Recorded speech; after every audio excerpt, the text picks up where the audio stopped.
Olá, eu sou o engenheiro civil Pedro Henrique Leles Brito, formado pela Universidade Federal da Bahia. Nesse vídeo vou apresentar para vocês uma planilha que permite calcular sapatas isoladas rígidas com carga excêntrica. Perceba então que essa planilha é composta por três tabelas: tabela de entrada de dados, tabela de saída de dados e tabela de verificações. As únicas células que precisam ser preenchidas pelo usuário são essas células em branco da entrada de dados. Após preenchê-las, a planilha irá gerar uma série de resultados que são apresentados aqui na saída de dados e na tabela de verificações. Então, a primeira informação que você deve fornecer aqui para a planilha é referente à carga axial que o pilar transmite para a sapata, que é esse NK aqui, o valor da carga axial que o pilar transmite para a sapata com seu valor característico. E aqui nós temos os momentos fletores MAK e MBK, que são provenientes da excentricidade dessa carga NK aqui. Esse momento fletor aqui, MAK, é aquele que tende a girar a sapata em torno de um eixo perpendicular ao seu maior lado, ou seja, ao lado A. E o momento fletor MBK, esse momento fletor aqui que tende a girar a sapata em torno de um eixo perpendicular a seu menor lado, ou seja, ao lado B. Se por acaso esses momentos fletores aqui, MAK e MBK, possuírem sentidos contrários a esses daqui que estão indicados na ilustração, eles devem ser inseridos com valor negativo aqui. Então, se por exemplo, esse momento MAK estivesse apontando para baixo, então você deveria colocar o valor negativo aqui nessa célula.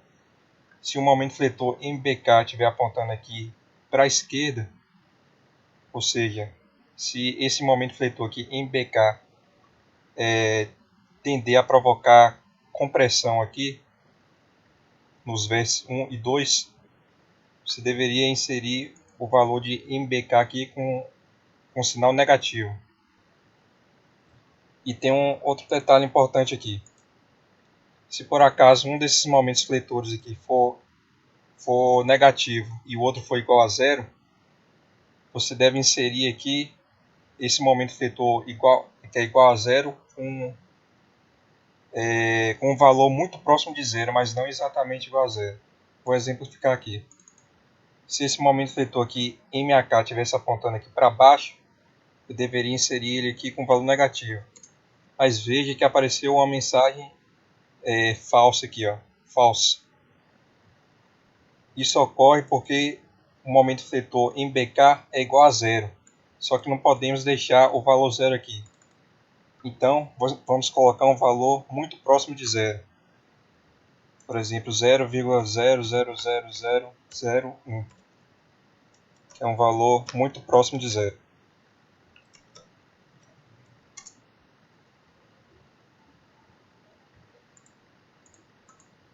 A mesma coisa aqui, se por acaso o momento fletor nulo fosse o MAK e o negativo fosse o MBK,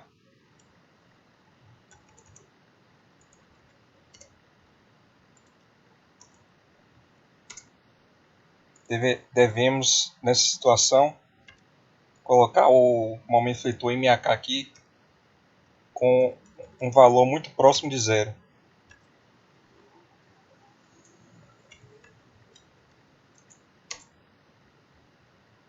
Mas nesse caso, vamos supor que o momento fletor MAK seja positivo, ou seja, possua essa orientação aqui da ilustração.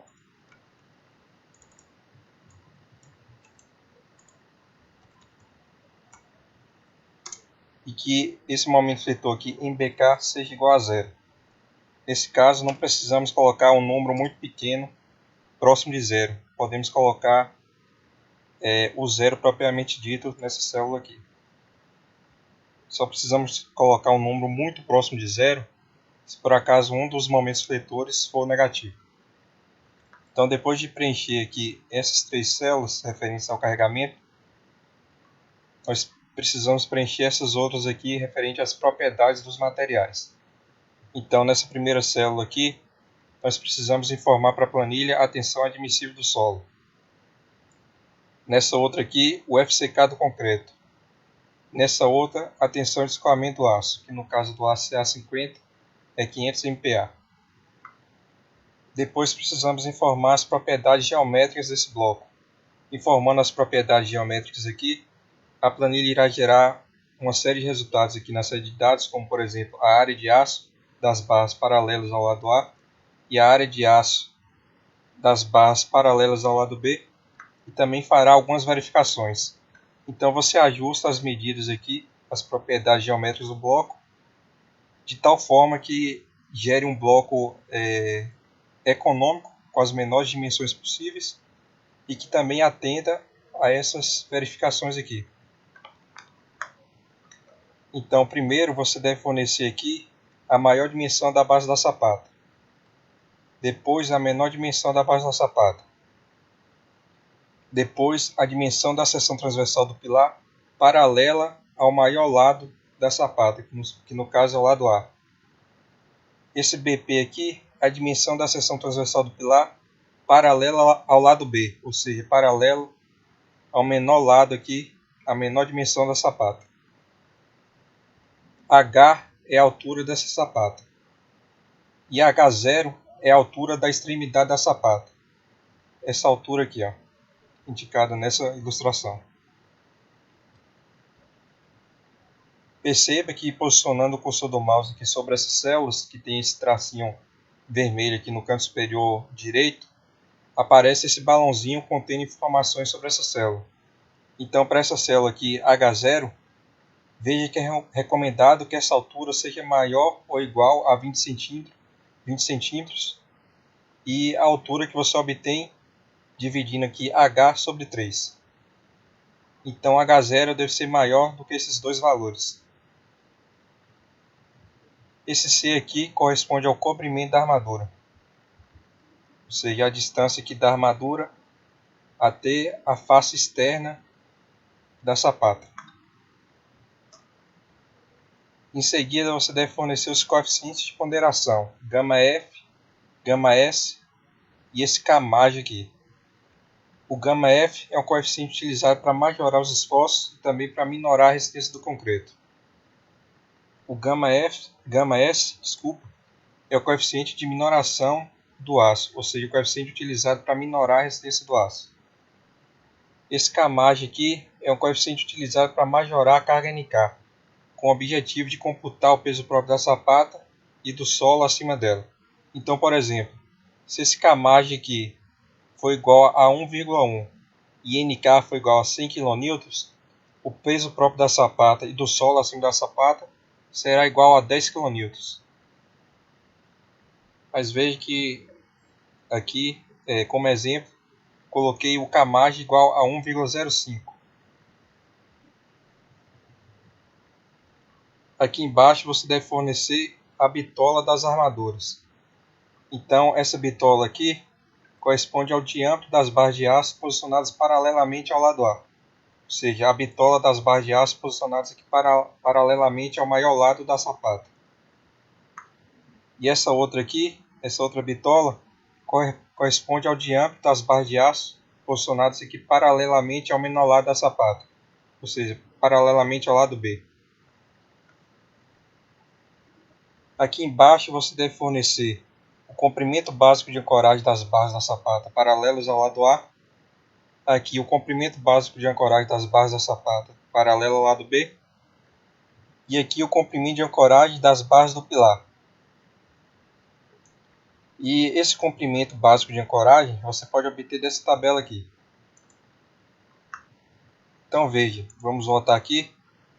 Nós estamos utilizando aqui concreto com FCK de 25 MPa. E a bitola das barras é de 12,5 milímetros. Então vamos aqui nessa tabela, procuramos aqui C25, que é o concreto de 25 MPa, e a bitola de 12,5 milímetros. Então veja que o número inferior corresponde a barras posicionadas na região de boa aderência e os números superiores na região de má aderência. E o número aqui à esquerda, os números à esquerda são aqueles para barras sem gancho.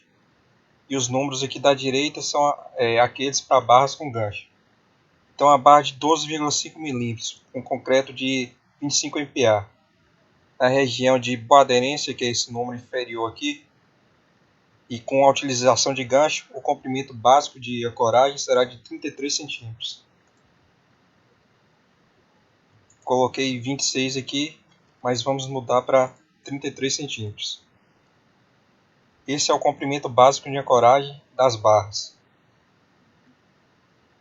Aqui nós temos que informar o comprimento básico de ancoragem das barras aqui do pilar. Então, comprimento básico de ancoragem das barras do pilar, você também pode obter dessa tabela. E esse comprimento será de 53 centímetros. Então, terminado de preencher aqui essas células em branco da entrada de dados, você pode consultar os resultados gerados pela planilha aqui na saída de dados. Então veja que aqui embaixo, nessa célula, nós temos a área de aço das barras posicionadas paralelamente ao lado A. As barras posicionadas paralelamente ao lado A. Aqui nós temos a quantidade de barras que atende a essa área de aço. E aqui nós temos também a área de aço mínima das barras posicionadas paralelamente ao lado A.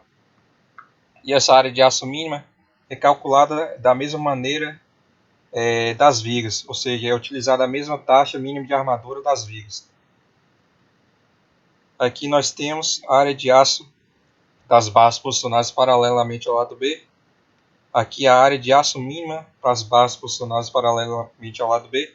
E aqui nós temos a quantidade de barras que atende ao maior valor dessas áreas de aço aqui. Então, para uma sapata com essas propriedades informadas aqui na entrada de dados, serão necessárias 24 barras paralelas ao lado B e 16 barras paralelas ao lado A, com essa bitola informada aqui na entrada de dados, 12,5 mm.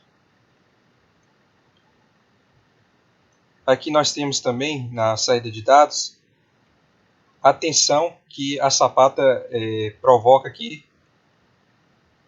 no ponto do solo abaixo dos seus vértices.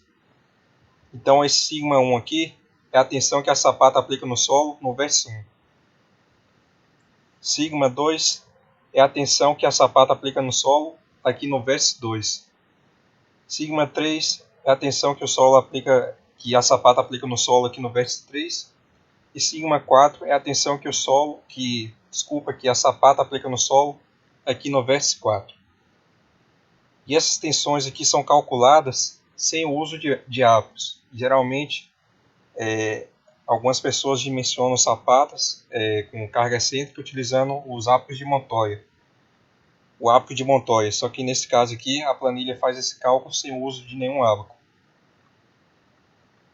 Aqui em cima nós temos também a área mínima que a base da sapata deve ter para que a tensão no solo proveniente apenas da carga NK, majorada por carmagem, não ultrapasse a tensão admissível do solo, que é esse valor aqui. Então, aqui, esse valor você pode utilizar como referência para escolher aqui as dimensões da base da sapata. Só que a melhor referência que você pode utilizar para escolher aqui as dimensões da base da sapata é a tensão máxima que essa sapata aplica no solo, que é esse valor aqui. Então veja que essa sapata com esse carregamento aqui e com essas propriedades geométricas aplica aqui no solo uma tensão de 0,028485 kN por cm², que corresponde a aproximadamente 2,85 kg-força por cm². Então essa tensão aqui que a sapata aplica no solo está inferior à tensão admissível desse solo, que no caso é 0,03 kN por cm², que corresponde a 3 kg força por centímetro quadrado. Então podemos tentar reduzir aqui as dimensões da base dessa sapata. Vou diminuir aqui então, vou diminuir 50 centímetros. Eu tenho que diminuir aqui a dimensão B em 50 centímetros também, para que seja atendida essa condição. Então vou abaixar esse daqui para 170. Então veja que a tensão que a sapata transmite para o solo ficou superior à tensão admissível desse solo, quando eu diminuir aqui as dimensões da base da sapata. Então eu não posso diminuir para 250, eu tenho que manter, no caso aqui, 300 e esse de baixo 220. Para que essa condição seja obedecida aqui, ó, CA igual a CB igual a C,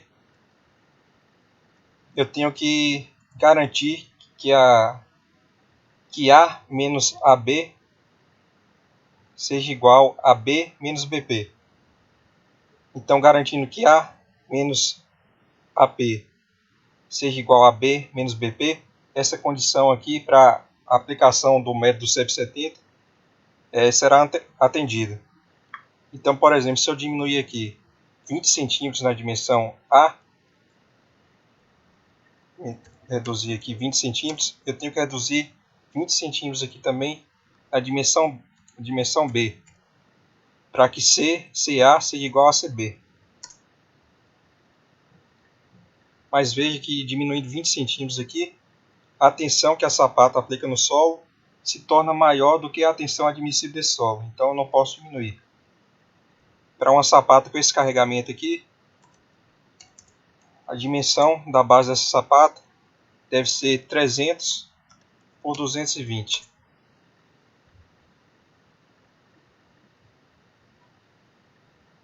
Aqui na saída de dados, a planilha informa também a altura útil da sapata para as barras paralelas ao lado A, que é calculada por essa fórmula aí que está aparecendo na sua tela. A planilha também informa a altura útil da sapata para as barras paralelas ao lado B. A planilha considera que as barras paralelas ao lado B serão posicionadas sobre as barras paralelas ao lado A. A planilha fornece aqui também a excentricidade da carga NK na direção do lado A, que é a excentricidade da carga NK na direção do lado B.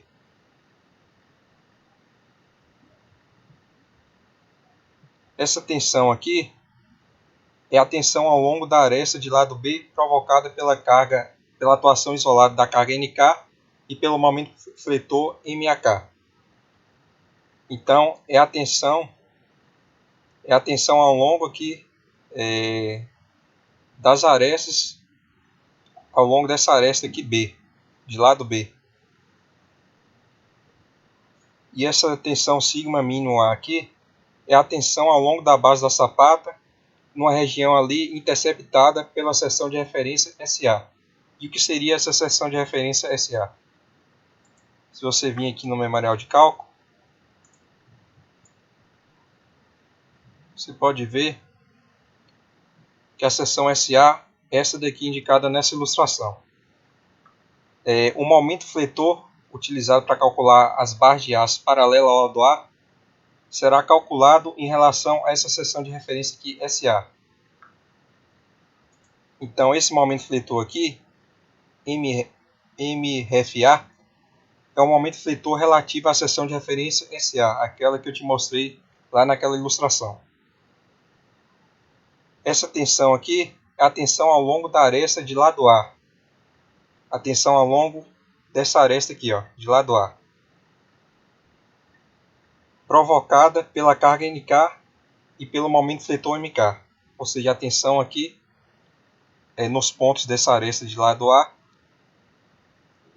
dessa aresta aqui, comprimento A, provocadas pela atuação isolada da carga NK no momento fletor MBK.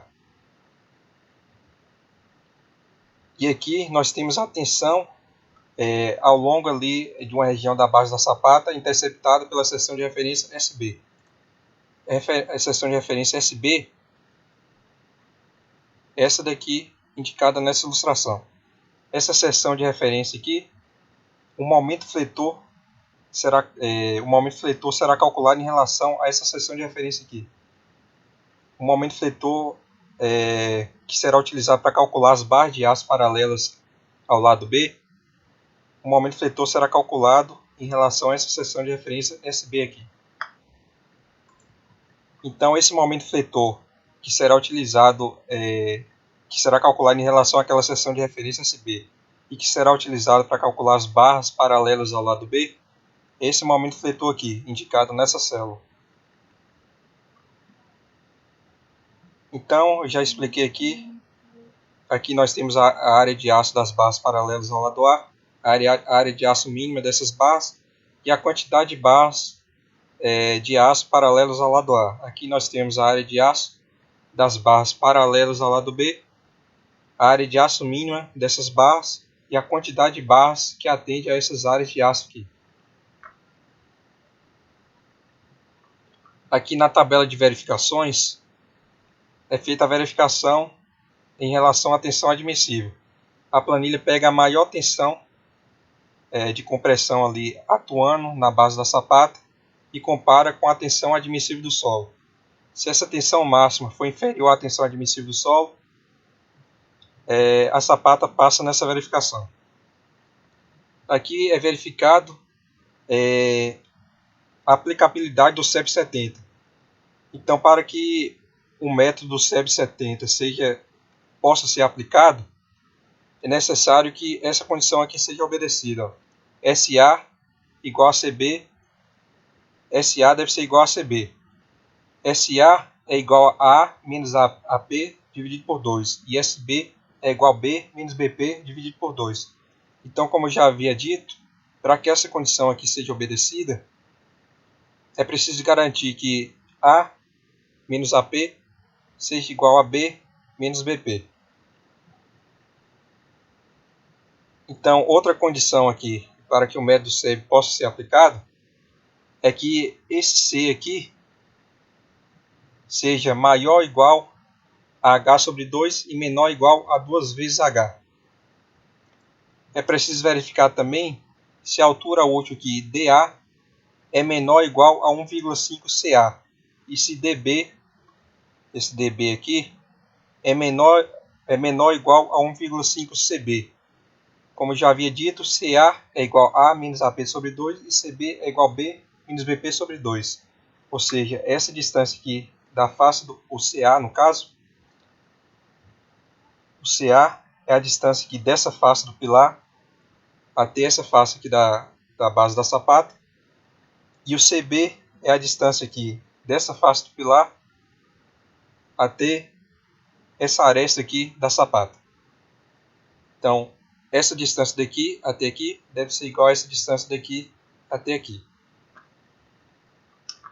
Como essa planilha faz o cálculo de sapatas rígidas, não existe o risco de ruptura dessa sapata por punção. Só que é preciso verificar a segurança contra a ruptura das diagonais comprimidas de concreto dessa sapata. Então, para que não ocorra essa ruptura das diagonais comprimidas, é preciso verificar se essa tensão de cisalhamento solicitante aqui é menor ou igual à tensão de cisalhamento resistente de cálculo, relativa à ruptura das diagonais comprimidas de concreto. Então, tendo essa condição obedecida, estará garantida a segurança contra a ruptura das diagonais comprimidas de concreto. Você pode obter mais informações sobre essa verificação no item 22.6.2.2 e no item 19.5.3.1 da NBR 6118/2014. É preciso verificar também a segurança contra o tombamento dessa sapata.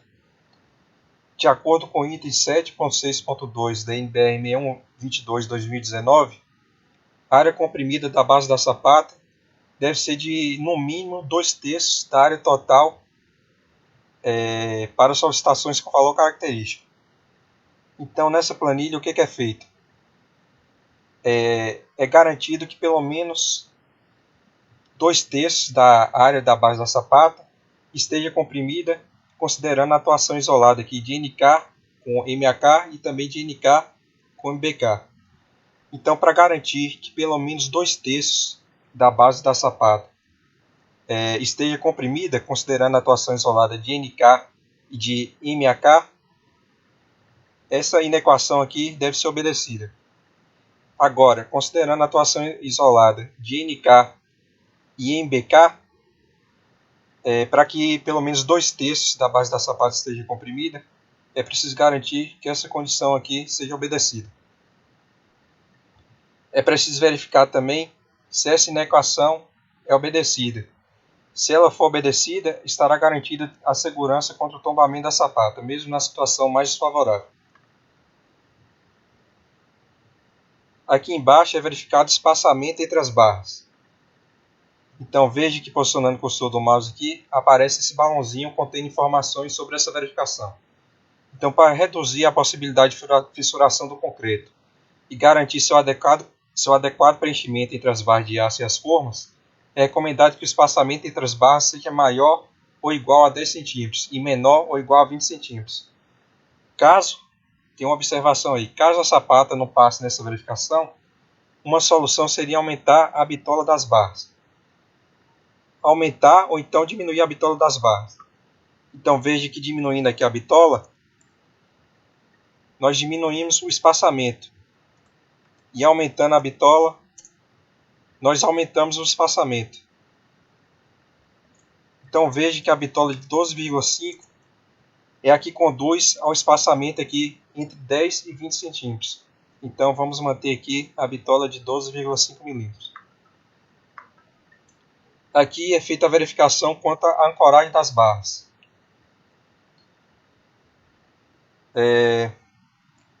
Para garantir a ancoragem dessas barras posicionadas aqui na base da sapata, é preciso verificar se o comprimento disponível aqui para fazer a ancoragem das barras paralelas ao lado A é maior ou igual ao comprimento base de ancoragem que foi informado aqui na entrada de dados.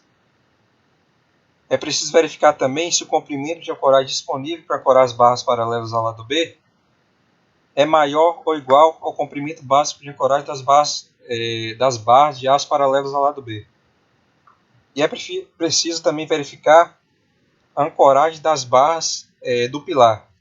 Para garantir a ancoragem das barras do pilar, é preciso verificar se essa altura útil aqui, dB, que é a menor dessas alturas úteis aqui, é preciso verificar se a altura útil dB é maior do que o comprimento básico de ancoragem das barras do pilar. Tendo todas essas condições obedecidas aqui, estará garantida a ancoragem das barras de flexão aqui da sapata e também estará garantida a ancoragem das barras do pilar.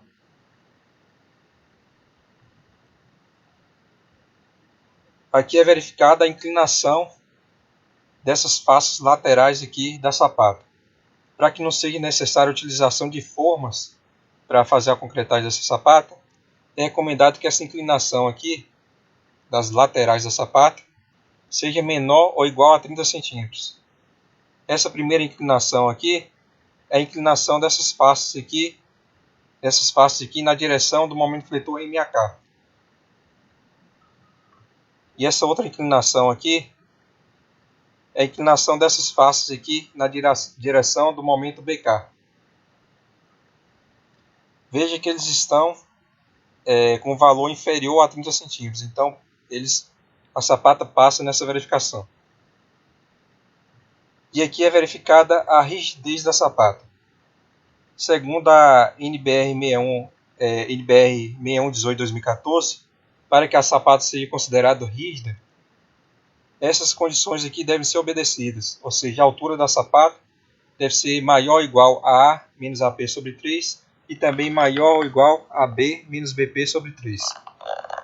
Com essas condições obedecidas aqui, a sapata será considerada rígida. Vamos ver se a gente consegue diminuir a altura dessa sapata de tal forma que ela permaneça rígida. Então veja que colocamos aqui uma sapata com altura de 80 centímetros. Vamos reduzir para 70 e ver se ela passa na verificação. continua passando em todas as verificações. Mas veja que ocorreu uma alteração aqui na quantidade de barras de aço. Com a altura de 80, nós temos 16 barras de aço para a direção A e 24 barras de aço para a direção B. Vamos diminuir para 70.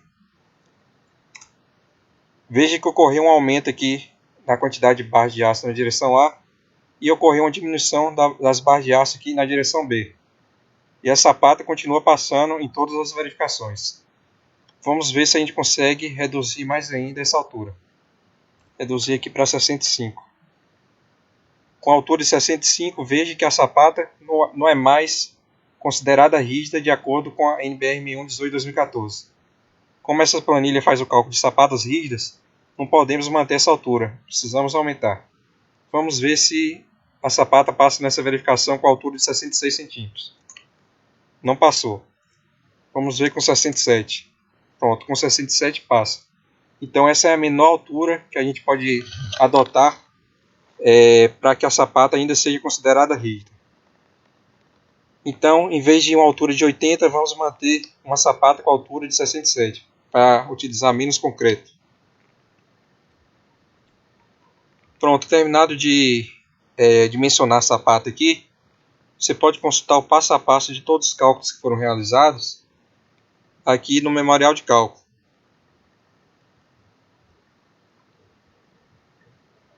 Veja que é um memorial de cálculo bem detalhado. Contém bastante ilustrações e todas as equações que foram utilizadas no dimensionamento dessa sapata.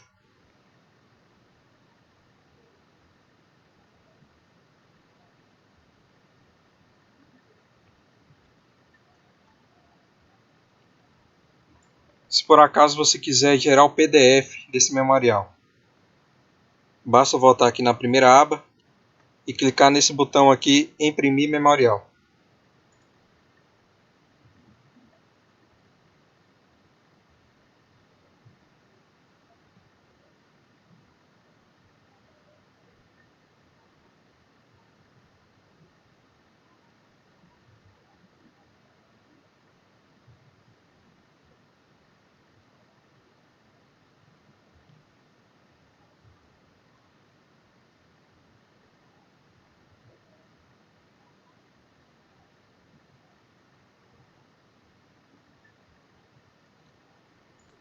Pronto, é gerado esse memorial de cálculo em formato PDF, que você pode entregar para o seu cliente juntamente com o projeto da sapata.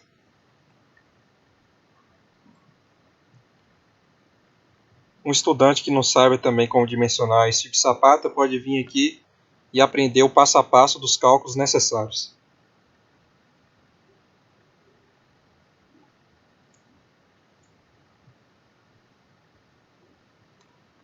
Se por acaso você quiser adicionar seus dados profissionais aqui nesse memorial, ou então o logo da sua empresa, basta você voltar aqui na segunda aba da planilha, adicionar algumas linhas aqui,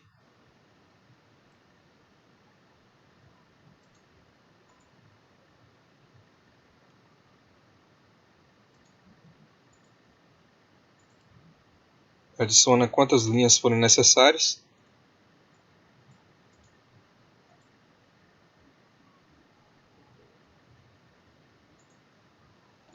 E aqui você coloca, por exemplo, o nome da sua empresa,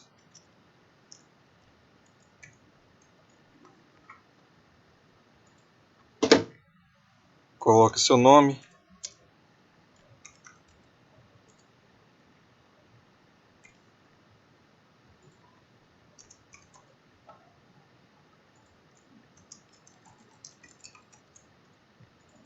coloque o número do seu CREA,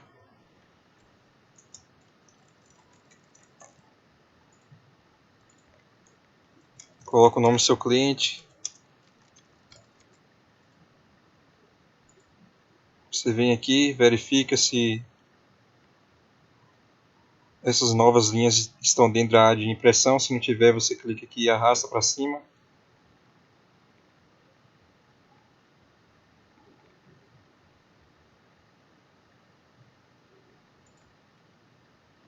Pronto. As novas linhas estão dentro da área de impressão. Aí você volta aqui na primeira aba.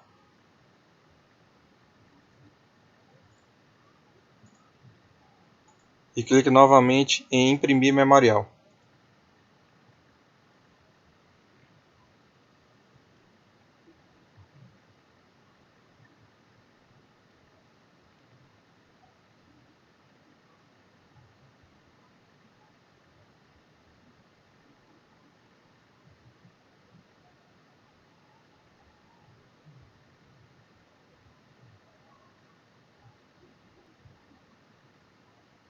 E aqui está o memorial de cálculo com os dados que você inseriu lá na planilha. Para salvá-lo, basta vir aqui em arquivo, salvar como, e escolher o local onde você quer salvar. Escrever aqui Sapata SP1.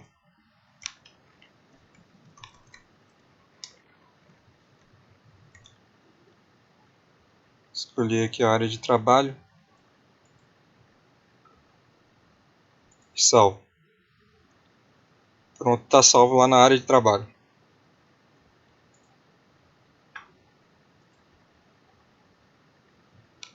Aqui vocês podem ver meu e-mail para contato. Aqui as referências bibliográficas que foram utilizadas para confeccionar essa planilha. E aqui uma observação. Era isso que eu tinha para mostrar para vocês nessa planilha. Espero que vocês tenham gostado.